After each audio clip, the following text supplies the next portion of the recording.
Hello and welcome to Eating with Dagmar, aka Erotic Nutrition. Why erotic? Because health is erotic. This is going to be a little bit of a challenge because I only have like 15 minutes before I'm running out to a figure drawing class, which I just discovered here in Asheville, North Carolina. A figure drawing class where you don't have to wear masks and where everyone in the class is naturally immune and in good health. So this is a continuation from 2 days ago when I cut up the yellowfin tuna, raw tuna, and soaked it in lemon. And this is after 2 days. You don't have to do it for 2 days. I just like to. You could do it for 40 minutes, like I said.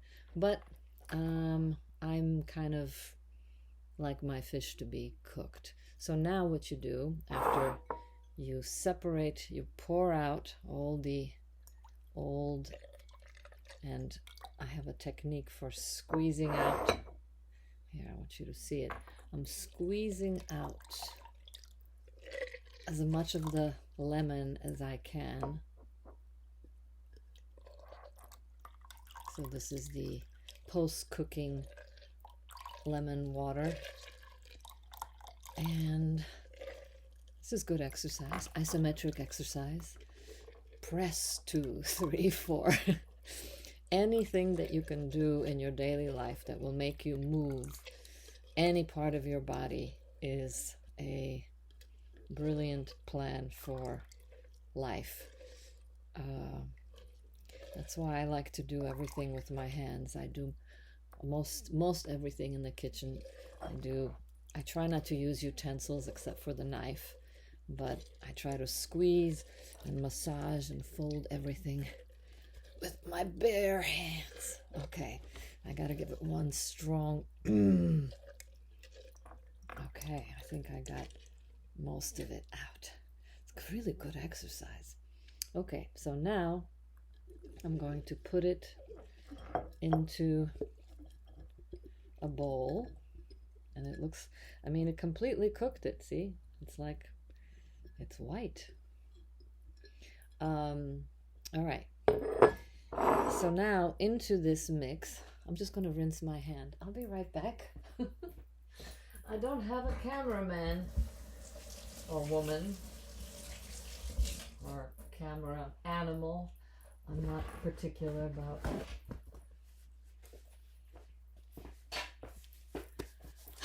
who's shooting me, but this is me shooting myself. I don't want to do that though. I like myself. So, all right. First thing that we're going to put in there is,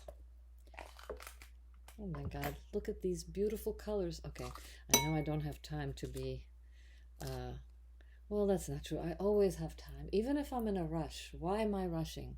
What's that going to do? Nothing. It's not going to make me, actually, it'll probably slow me down if I'm rushing. So, and this is a ceramic knife. I love using ceramic knives because they're the closest thing to our teeth. So, basically, when you're cutting with a ceramic knife, you're still keeping the food as close as possible to truly being raw. Because when you cut with a metal knife, it, I know it's some fancy shit, but it's basically like it makes the electron spin in a different direction when it's metal against, and it changes the charge of the food, something like that. So I really want to keep my food as alive as possible. The same way I like to keep myself as alive as possible. Okay, so I'm putting the red pepper in there. And then next thing is orange. We put an orange in there. I think for this amount, I think I'll only do half an orange. Yeah. Well, I don't know. Do I want to put in a... Oh, let's live it up. Put in the whole orange. Now, I like to peel the orange with my ceramic knife. I've got to figure out a better angle so I don't have to keep stooping. But anyway, because I like to leave some of the pith. Say pith, pith. I'm pithed off. Say pith 100 times. Pith, pith, pith, pith, pith. Don't pith me off. You don't want to see that side of me. So the reason I do this is because the pith. Oh, is that what it's called? Maybe. I hope I'm saying the right thing, but English is not my first language, so I can make up stuff if I want to. I got the old foreigner excuse. My English not so good. I just get off the boat. Oh, this is a blood orange. So inside this part, the white part, which I think is called the pith, is there's a lot of bioflavonoids in there and all kinds of delicious things that are very important for various parts of our physiology. I won't get into that right now because I guess I used to explain a lot more in my previous videos, but I'm becoming less and less interested in explanations, and I'm becoming much more interested in explorations. So here we have, and then basically I just I cut this orange into little squares. I'm laughing because I feel like when I'm cutting this, my hands remind me of a child's hands who's like doing something for the first time. You know, I feel like I do so much every day I spend in the kitchen. You know, so much time just in the kind of very absorbed in the art of making my daily nourishment. At this point, I've stopped cooking everything, so I just pretty much eat. The closest I can think of, the animal that I can think of, is a bear, because bears eat, they're omnivores, and I feel like we are too, and they eat fats, proteins, and some fruits, not much vegetables.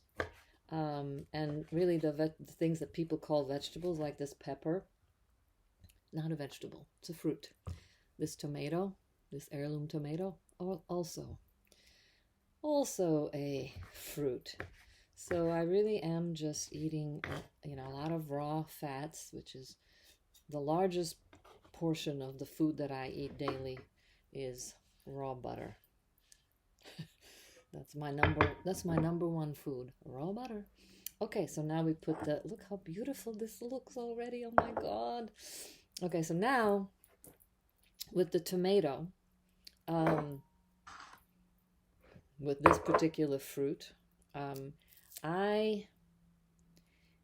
it's very high in lectins. So lectins, I think I mentioned that when I was preparing this. Lectins are proteins that the plant world makes to protect itself. Since it doesn't have hands or feet or teeth to run away from predators, it makes these lectins, which can be toxic to the predators. And so the predators will think twice about eating this again if they get a stomach ache from eating it. So to lower the lectins of certain fruits or vegetables, because the lectins are in the skin and in the seeds. So I peel this tomato, and then I will remove the seeds, and then I will strain all the liquids and drink them like a little dash of tomato juice, which is a great way to hydrate.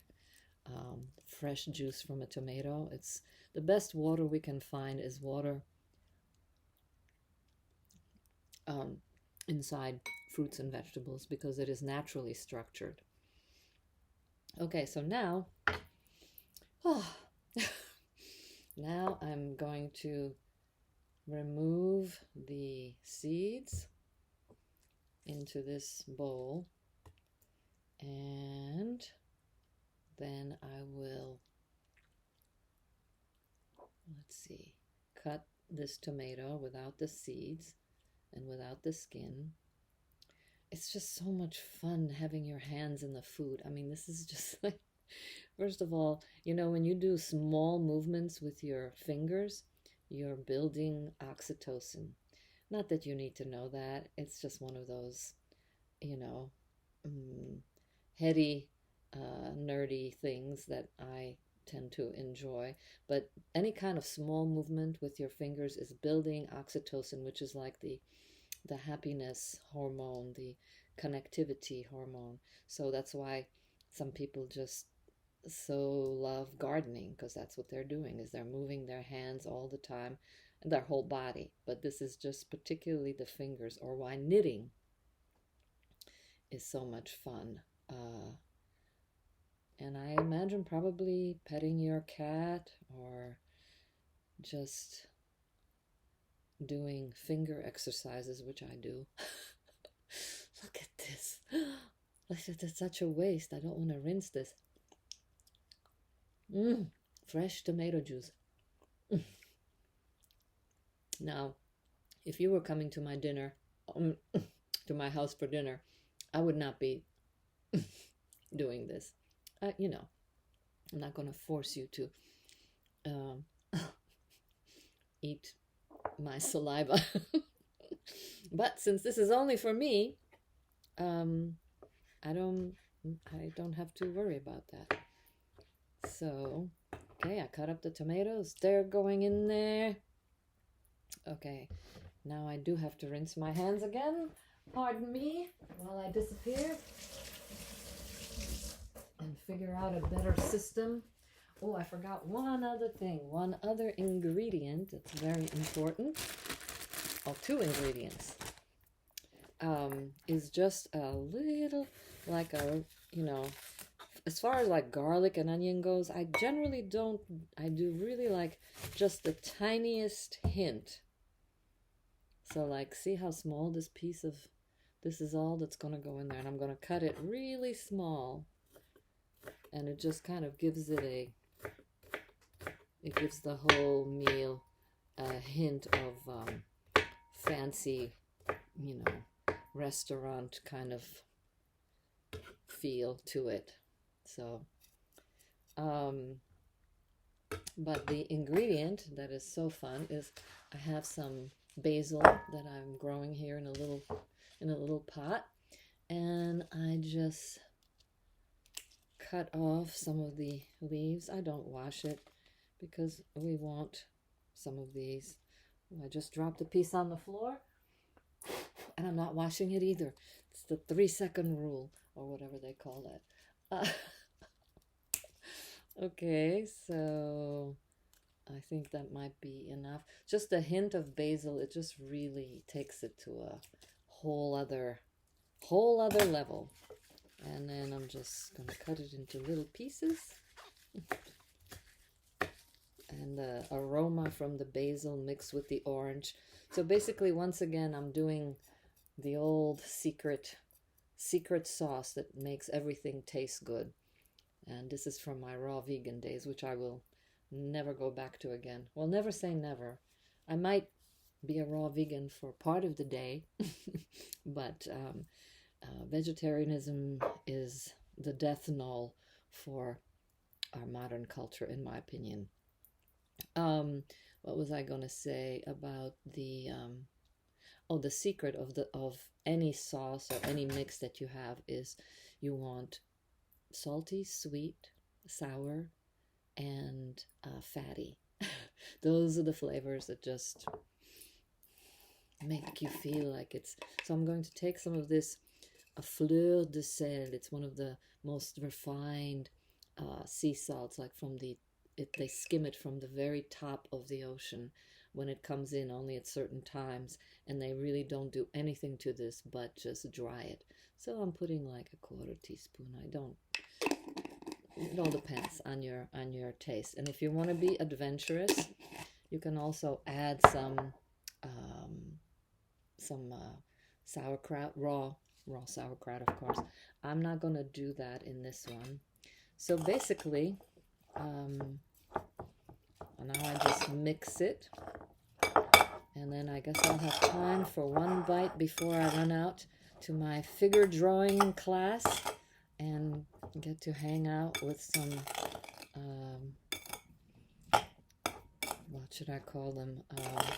Common sense thinkers, critical thinkers, fellow humans who trust their common sense and who trust their bodies. And we will have a very wonderful time, even though what's weird is like it's almost like it's like going to a speakeasy or some underground. There's no address. They're not, you can't advertise in public.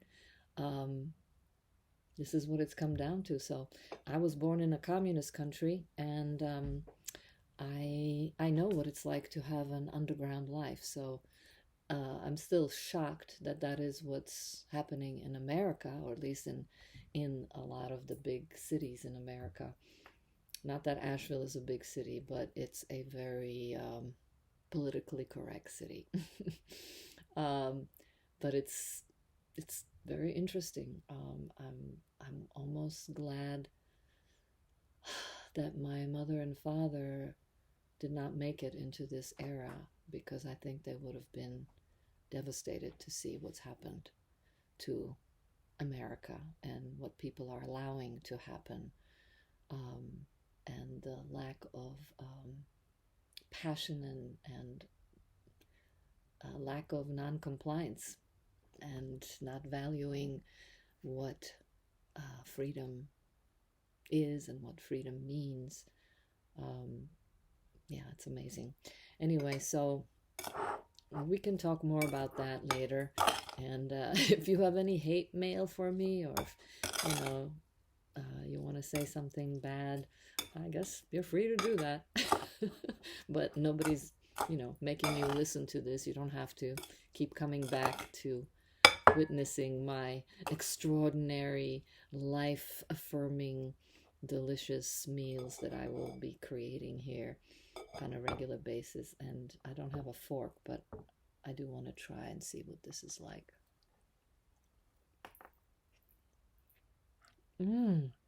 Mmm. Mmm. Mmm. Wow. This is the first time I've ever used yellowfin tuna. It's wow. With just that dash of basil and the sweetness of the orange and the crispiness of the red pepper. Mmm. Wow. And you can pour some olive oil in this too if you want. That would make it even more delicious, I'm sure. So thank you for tuning in, and try this recipe and see what you think. I mean, it could be a nice way to incorporate eating raw protein, most vibrant, most alive, with all its enzymes intact, and beautified by this. Look at this. I mean, it's just, it's like, it's art. It looks like art. It tastes like art. Smells like art. It's kitchen art. All right. Take care, everyone. Until next time. Bye.